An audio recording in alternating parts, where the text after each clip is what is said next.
जय गुरुदेव। महात्माओं की वाणी कभी भी मिथ्या और झूठ नहीं होती। एक महात्मा के पास 3 सेवकों का समूह सेवा करता था। उनमें से एक सेवक ने अपने गुरु जी के आगे प्रार्थना की कि महाराज, मेरी बहन की शादी है। आज से 1 महीना रह गया है। मैं 10 दिन के लिए उसमें घर जाना चाहता हूँ। आपकी दया हो जाए। यदि आप भी चलें तो बहुत अच्छा होगा। आपकी कृपा चाहिए। गुरु जी ने कहा, बेटा देखो, समय बताएगा। मैं गया तो गया, नहीं गया तो तुम्हें जरूर मौका जाने का दे देंगे। उस सेवक के बीच बीच में कई बार इशारा किया कि गुरु जी मेरी कुछ न कुछ मदद जरूर कर दें। धीरे धीरे आखिर वो दिन नज़दीक ही आ गया। सेवक ने कहा, गुरु जी कल सुबह मैं जाऊंगा। गुरु जी ने कहा, ठीक है बेटा। सुबह हो गई। जब सेवक जाने लगा तो गुरु जी ने कहा एक सेवक से कि बेटा जाओ, जो झोपड़ी के पास में अनार का पेड़ था उसमें से 5 किलो अनार तुड़वा मंगाए और उस सेवक को 5 किलो अनार दिए और कहा, ले जा बेटा, भगवान तेरी बहन की शादी खूब धूमधाम से करे। दुनिया याद करे कि ऐसी शादी तो हमने कभी देखी नहीं थी। और साथ में 2 सेवक और भेज दिए कि जाओ तुम शादी पूरी करके आ जाना।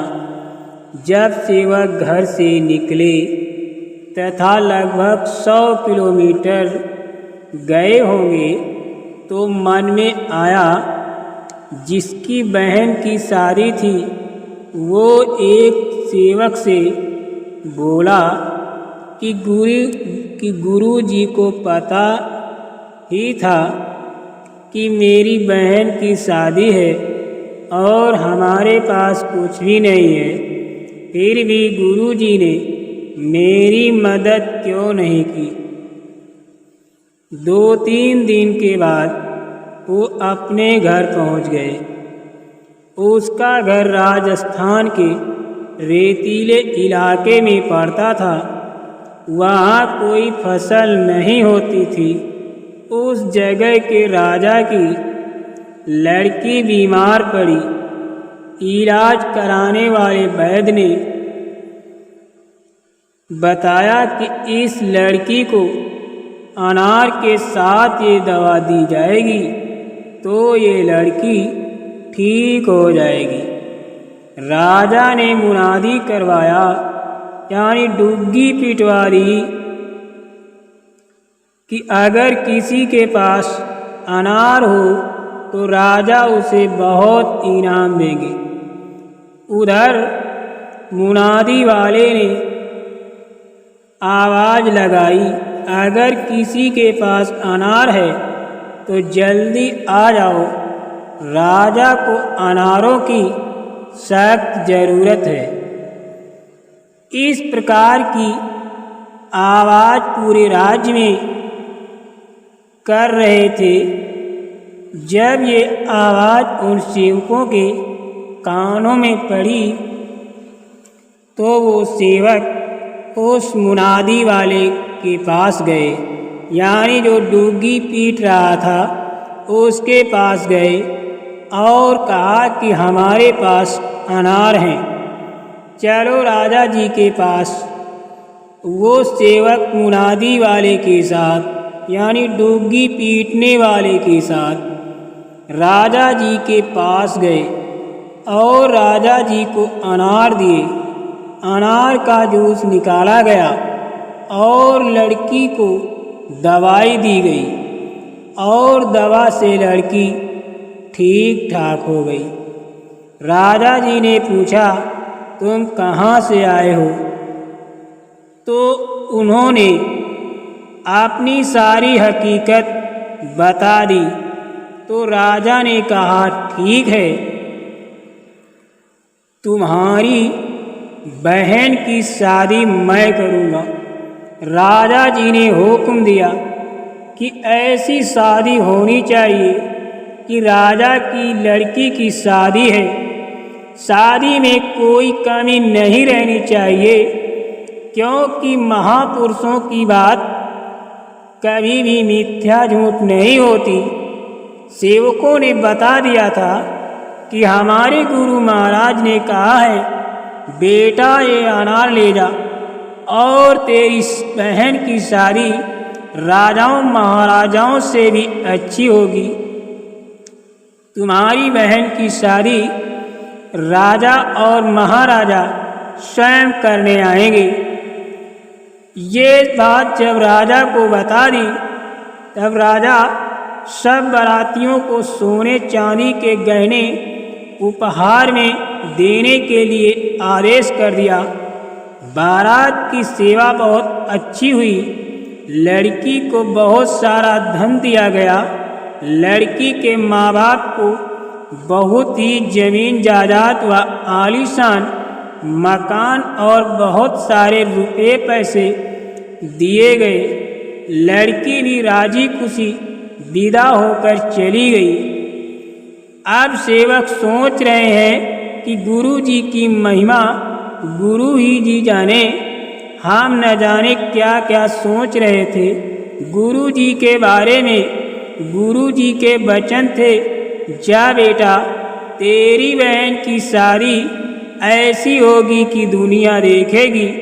संतों के वचन हमेशा सच होते हैं। मृषा न होए संत के वाणी, संतों के वचनों के अंदर ताकत होती है, लेकिन हम नहीं समझते। वो जो भी वचन निकालते हैं वो सिद्ध हो जाता है। हमें संतों के वचनों पर विश्वास करना चाहिए। न जाने संत मौज में आकर क्या क्या दे दें और रंग से राजा बना दें। जब गुरु किसी प्रेमी शिष्य पर खुश होता है तो 3 चीज़ें देता है। पहला बीमारी, दूसरा गरीबी और तीसरा निरादर यानी अपमान। ऐसे में परमार्थ का काम ठीक होता है, जल्दी सफलता मिलती है। लेकिन सतगुरु सतलोक के वासी होते हैं, वो अनामी महाप्रभु होते हैं। वो अगर बाहर से आपकी मदद न करें तो आपको विश्वास नहीं होगा कि गुरु अंदर में मदद करता है। इसलिए महापुरुष दयालु प्रभु अंदर और बाहर से दोनों जगह से संभाल करते हैं, इसलिए उनको दयाल पुरुष कहा जाता है। माला घुमाने वाला हाथ किसी पर पड़ जाए तो माला का लाभ उसे मिल जाएगा। कुदरत का थप्पड़ पड़ेगा तो उस वक्त कोई मददगार नहीं होगा।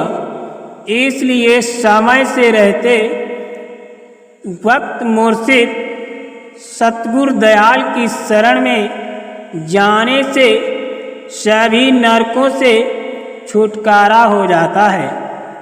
ये महापुरुषों की वाणियाँ जो भी आदि अनंत थे, वेद वेदांत धर्म ग्रंथों में सुनाई बताई लिखी गई हैं, उन पर हम आपको चलने से जीवन शैली मानव जीवन का लक्ष्य जो है उसकी कद्र मालूम होती है।